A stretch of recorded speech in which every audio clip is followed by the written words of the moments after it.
Per awal Januari 2025, pemerintah provinsi merilis jumlah sapi yang terjangkit penyakit mulut dan kuku di Jawa Timur mencapai 6.000 ekor. Jumlah ini masih bisa bertambah dengan penyebaran langsung ataupun tak langsung. Langkah vaksinasi masif yang dikoordinir pemerintah diyakini mampu menekan penyebaran lebih luas.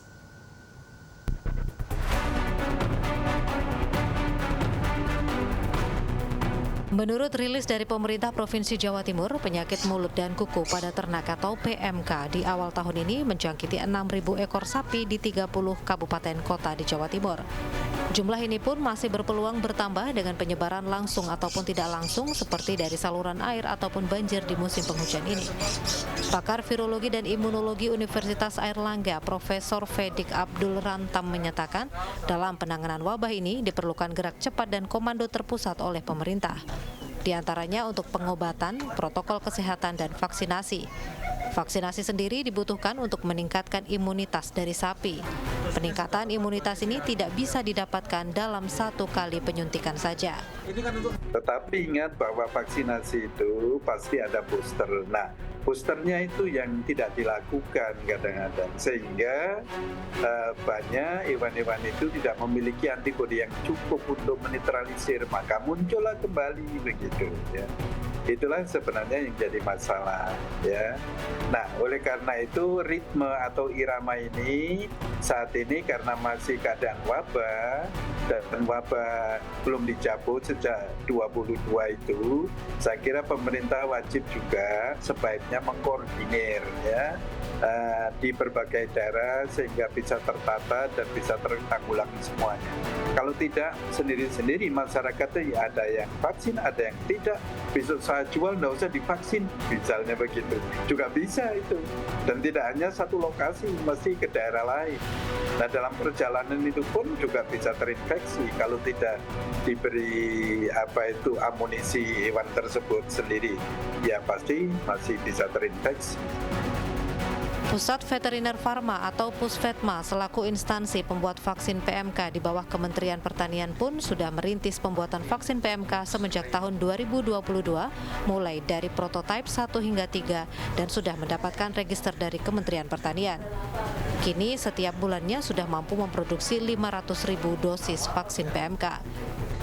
Idealnya, setiap ekor sapi mendapatkan 3 kali dosis vaksin. Mulai usia 3 bulan untuk dosis pertama, dilanjutkan sebulan kemudian untuk dosis kedua, dan baru setiap 6 bulan untuk booster vaksin PMK. Sejauh ini, untuk Jawa Timur saja memiliki 3 juta sapi, maka idealnya dibutuhkan 9 juta dosis vaksin PMK. Untuk kapasitas produksi untuk memenuhi kebutuhan nasional ini, tentunya ketersediaan vaksin ini secara nasional itu ada beberapa yang sudah menyiapkan. Jadi ada 5 vaksin yang sudah terregister, yang salah satunya dari Pusvetma, terus kemudian yang 2 dari perusahaan produsen vaksin lokal, terus kemudian yang 2 juga dari perusahaan vaksin yang impor dari luar negeri, dan ini semuanya secara volume sudah memenuhi kebutuhan untuk vaksinasi. Vaksin ini yang diproduksi oleh Pusvetma, mereknya Aptovet ya, Aptovet PMK. Ini efektivitasnya berdasarkan kandungan virus lokal yang ada bisa menimbulkan kekebalan, bisa diukur itu setelah 14 hari kurang lebih 83,4%, dan harapannya di hari ke minggu kedua itu 83,4%, kemudian di hari ke-28 itu bisa meningkat dan nanti sampai 100% di hari ke-52. Permintaan vaksin di Pusvetma sendiri kini juga datang dari Kementerian Pertanian dan 30 daerah lainnya mulai dari provinsi dan kabupaten kota.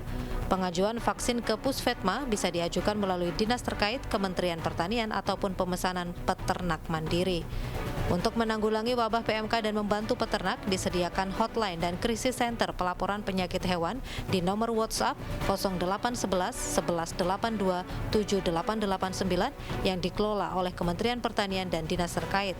Sinergi berbagai pihak pun diperlukan agar Indonesia kembali bebas virus PMK, seperti pernah terjadi mulai tahun 1990 hingga tahun 2022. Wida Subianto, Andreas Wicaksono, Surabaya, Jawa Timur.